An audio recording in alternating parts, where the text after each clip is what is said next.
Hi, today I'm reviewing the Coola Sport Face White Tea Sunscreen.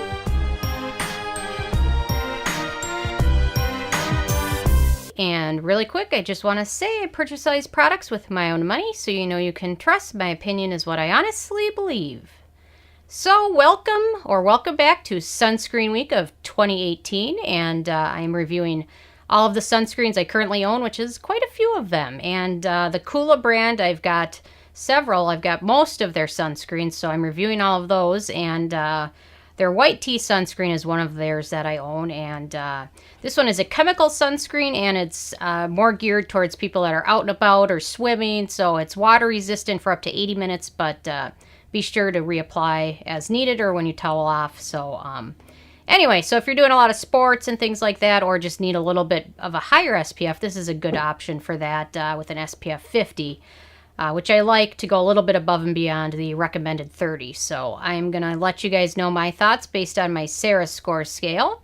And my first criteria is packaging, and Coola has done a nice job packaging.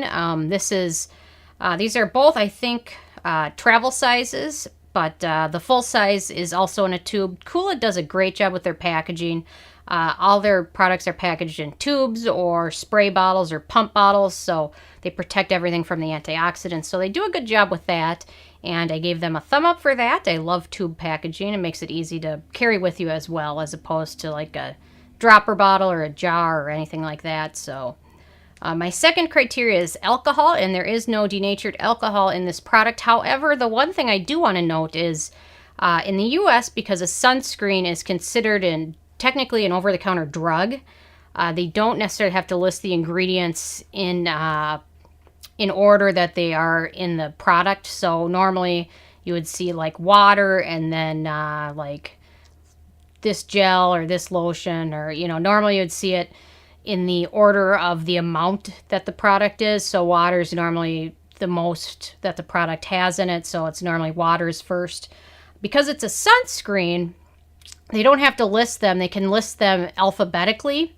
So you would see like avobenzone first, and then alcohol, and then and then all the way down. So you could see like alcohol and avobenzene would be first, but that doesn't necessarily mean that they have the most potent ingredient in the product. So because of that, you can't really tell how much or approximate. Like fragrance will be down with the F's alphabetically, but fragrance could be the first ingredient or it could be the last ingredient. You don't know. And Coola, unfortunately, chose to present these in alphabetical order as opposed to the order that they appear in the product, or the order of the most percentage. So I'm a little bit bummed about that, because it's hard to approximate how much of each ingredient is actually in the product.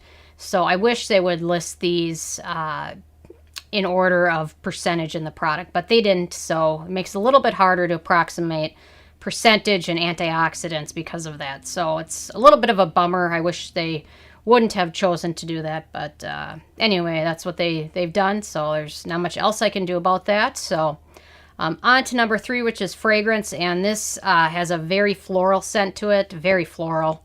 And it does have some fragrance ingredients. It's got Aciaca farnesiana. It's got fragrance, or what they call flavor, and it also has orange. So it's got some floral fragrances to it. And again, like I said, you can't really approximate how much is in each one because of how they've listed the ingredients alphabetically and not in order of percentage. But this one definitely has a strong floral scent. So if you're not a big fan of floral scents, this one has that, and it does not dissipate for a while. So yeah, I'm not a big fan of floral scents. Not a big fan of fragrance in general, but floral scents, I just don't, especially on lip products, they overwhelm everything. So anyway, so this does have a very strong floral scent because of those fragrant components. So my number 4th criteria is manufacturing location. This is made in the U.S. I think almost all the Coola products I've reviewed are, so there's no issues there.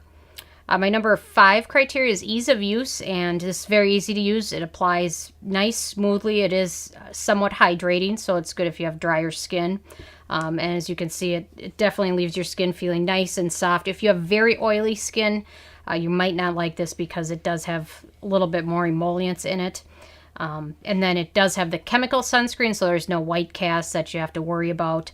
And it smooths, it applies a little bit more evenly because of doesn't have the zinc and titanium that some of the mineral sunscreens have. So my number 6 criteria is antioxidants, and again, it's not easy to approximate what percentage is, but they do have some good ones. They've got evening primrose oil in there, strawberry green tea extract, which is a very good antioxidant, and then acai fruit extract, which is also a good antioxidant. So they've got some good antioxidants in there. I have no idea how much are in there, but they've got them in there. Some to some percentage. It might be 0.001 or it could be 99%. I don't know, but they do have some in there, so it's good that they've included those in there. So my number 7 criteria is animal testing, and the Coola brand is cruelty-free, which always makes me feel better about giving them my money. My number 8 criteria is performance, and I love that this is an SPF of 50.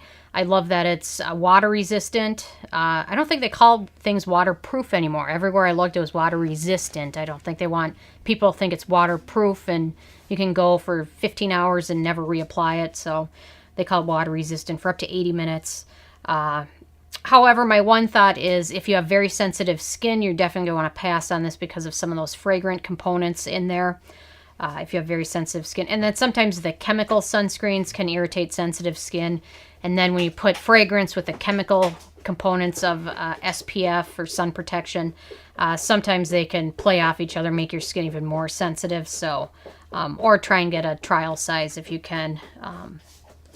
My number 9 criteria is the price, and the full size is 1.7 ounces, and it's $32, so it's not super expensive. I estimate a tube, if you just use it on your face, will probably last about 2 months. Ike is really causing havoc in the back scenes here. Ike, he always has an itchy chin. Ike, come here. You want to say hi to everybody? Hi. He has a very... Oh, he almost drank my latte there. And he will drink coffee if you let him, which I don't. Anyway, so a tube, if you're just using it on your face and neck, will probably last about 2 months at the most.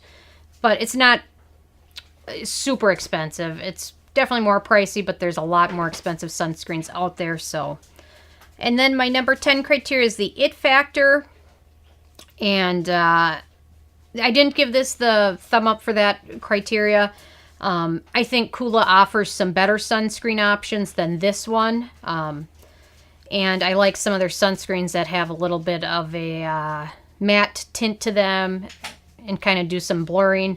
But this one is one of their more hydrating sunscreens. And I do like the fact that it's SPF 50. But in my opinion, Coola offers some better options. So stay tuned to Sunscreen Week, and I'll be reviewing all of those as well. So anyway, I'm interested if you guys have had a chance to try this one out or not. Or what other sunscreens have you tried from the Coola brand, and how have you liked them? So leave a comment. I love hearing from you guys. Feel free to subscribe if you're not already. I come with at least one new review every day. And check out nobsbeauty.net and the Amazon link below. Thank you so much, guys.